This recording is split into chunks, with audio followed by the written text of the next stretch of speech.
Hey, you guys.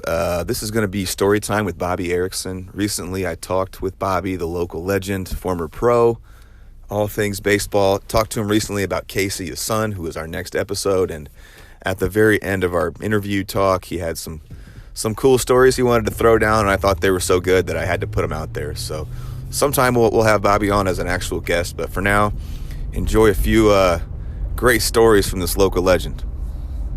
Do you want to hear them real quick? Yeah, I got time. Here, okay. Here, these are both true stories. Okay. Whenever the guys get together and have a few, they always go, "Bob, tell me that." The first one is when my brother Roger was pitching when he was up in Minnesota. My dad and we go up to see him pitch on the weekend. He's not pitching until Sunday, so this is a Saturday morning. He goes, "Hey, if you guys want to hit some golf balls before I got to show up at the park?" They had a 1:00 afternoon game. No, it was a night game. So he said, "You want to hit some golf balls?" And I said, "Yeah." He goes, "Okay, me and my buddy will meet you there. I'll just tell you where you go, and we'll meet you at this place." So my dad and I go to to the golf place, the place where we're hitting golf balls, the golf range, and it's not open yet. There's a white building, big electric fence all around it. And boy, it's got warning signs everywhere. So they must steal balls. Who knows what they do break in there? Well, my brother pulls up, and he's got Mike Bassick and Mike Bassick's junior, about 2 years old, in a car, So we get out and knock on. It's about 8:45. Don't open till 9. My brother knocks on the door, and the guy yells, "We're not open yet." And he goes, "It's Roger." "Oh, Roger." So my brother hits her all the time. The guy opens the door. "Hey, come on in." So you walk through the door and then you walk through the building to get out to the golf range, So we go out to the golf range. Here, take these buckets. My brother's trying to give him money. No, go ahead and hit. We go outside. We get ready to hit some. And my dad says to the guy who's standing in the doorway, he goes, "Hey, did you turn off that electric fence?" And the guy goes, "Oh, God, no." Just about that time, little Mike Bassick Jr. he's left-handed, reaching up and grabbing the fence, and the guy pulls the lever down just at the last one, right there. We go, "Oh my God!" And the guy goes, "Oh man, I'm sorry. That would have really hurt. Really would have hurt him." the funny thing about this story is,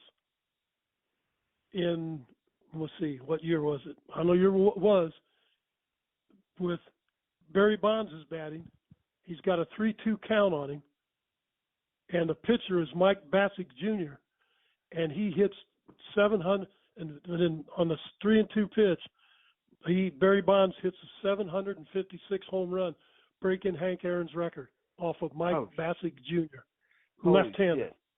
Holy shit! The little kid, that's the little kid that almost grabbed the electric fence. Isn't that crazy? Wow, that's crazy.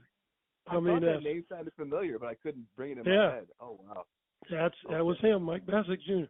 The other one is I'm in spring training in '69, and Cardinals they just built, they put turf in St. Louis. So they turfed the AAA field, which was in St. Pete. Or no, it's an A-ball then, but they tripled it, but the 18 tripled. See, I'm trying to think of AAA practice there, just played there. Anyway, they practiced there because I think they did their AAA field.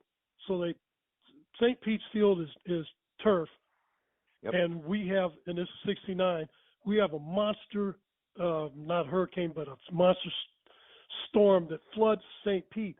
Well, it also floods the turf field, which isn't like today.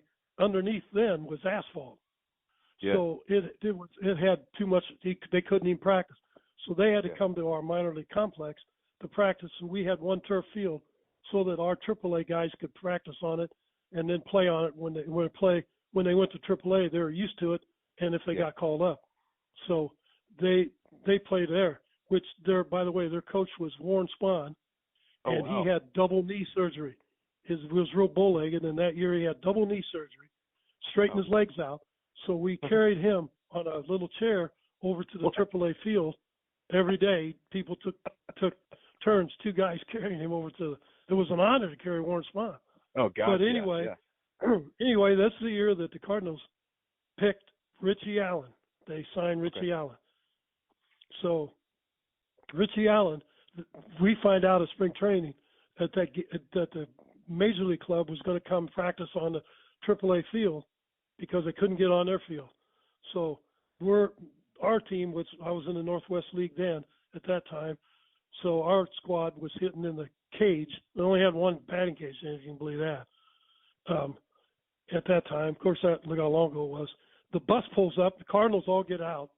They're walking. They get over to the AAA field. A white Mustang pulls in behind, and a girl's driving, and Richie Allen gets out of that car. He don't even ride with the team. He walks up. He's got a big, heavy the bat he used. He actually handed it to a guy named Ron Dyson, who I think had a couple of hits later on as a singer. Ronnie Dyson was our left fielder. And he passed the bat around everywhere, so it was so heavy. I'd show people. Joe Medwick, if you ever heard of Joe Medwick, was our batting instructor at the time. He's sitting down at the end. Richie Allen says to Joe Medwick, he goes, "Hey, Joe, hey, have you told these guys the story yet?" Joe goes, I'm not telling that. Oh, no, come on, tell these kids that story. These young kids haven't heard that story. And he goes, "I ain't leaving until you tell that story." Medwick goes, "Okay." I'm a rookie. He said, "I'm a rookie with the Cardinals. We're playing in Chicago. And it's near the end of the season. I just been called up. And, hadn't been with the club long. We were fighting for a pennant. And he said, I hit a ball in the gap, and I'm around second base, and there's a throw at third, and I slide in. And I thought he said he spiked Hack Wilson, but it could be, maybe I made it up. And he said, I spiked him, and boy, the crowd, they're just screaming at me. Everybody's yelling at me, and there's three guys sitting in the stands. They got three-piece suits on, big hats, and they're yelling at me. One of them's pointing at me, the guy in the middle, and I yelled at him, I'll kick your ass afterwards. As soon as the game's over, I'll meet you. So the next guy hits a deep fly ball, and I tag up. I get in the dugout, and I'm just go ahead and run. And he goes, nobody says a word in the dugout. He goes, I'm looking around. Hey, what's going on here? I ain't a rookie anymore. And I just scored the go-ahead run. What's going on here? And he goes, hey.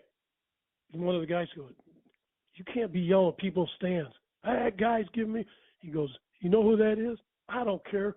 When the game's over, I'm going to kick his ass. He goes, that's Al Capone. He goes, what? And he goes, that's Al Capone. That's where he sits all the time. Oh, my God. You can't yell at Al Capone. And he goes, so later on in the game, Medwick goes, I got a double, and I hit a deep ball down on the right field line. Caught it. I had to tag up, and I go to third. He said, I tipped my hat. He says, Mr. Capone, how you doing? He goes, those guys just sat there staring at me. He said, so I went back to my hotel that night, and I hired two bodyguards, had two bodyguards at the door. And he said, I'm laying in there. All of a sudden, the door opens, and the other two guys walk in. And my two guards, they were gone. And the guy said, he goes, Mr. Medwick, Mr. Capone would like to see you. And he goes, I swear I peed my pants. He said, but I knew I was going to die. And he said, I walked to the hotel. And he goes, nobody was in it. There was nobody around to stop him. He said, everybody disappeared. And he goes, we go out to this great big mansion. And he said, they walk in and go through that door. Mr. Capone wants to see. He goes, I walked through the door knowing I'm going to die. And he said, Al Capone's sitting at his desk, and he's got a bat, and he's pounding it on the table, on his desk. And he goes, Joe Medwick, come here, son. Let me shake your hand. I love the way you play. And he said, I almost passed out. And he said, he took me, and he walked around the house, and he showed me, and he told me all the stuff that he does for the baseball team. He sponsored every baseball team in Chicago that summer. What? Really? He said, Al Capone, I sponsor every baseball team in the city of Chicago. He goes, now, they don't always know where the money's coming from. He said, but I love baseball, and I love the way you play. And he goes, I'd love for you to come back and visit me. And Richie Allen's just like, you ought to see Richie Allen laugh. He just loves it. But we're in shock, you know. Number one, Mentor hardly ever talked to us, and he told us that story. It's an awesome story. That's amazing. You know. Wow. And I guess it's written. It might be written somewhere or something because we ask around, and some of the AAA guys are like, I think Johnny Daskell. I think Daskell was there because he was from Springfield. I asked Johnny, he goes, "Oh yeah, we've all heard that.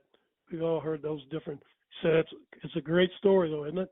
He says, "That's a great I story." said, "Yeah, wow. Richie Allen's the dude that was one." He goes, "Man, Richie Allen's heard it already?" He goes, "Yeah," and he goes, "It's pretty awesome. I just thought it was a great story. You get a bang out of it." That is amazing. I appreciate you telling me that, dude. Wow. No problem, man. This was amazing. Thank you so much for your time, Bob. You're an absolute legend. No problem, It's been fun talking to you, brother. Yep. Okay, buddy. Right, hey, man. glad to see you moving out here, man. Looking forward to it. Yes, sir. Okay. See ya.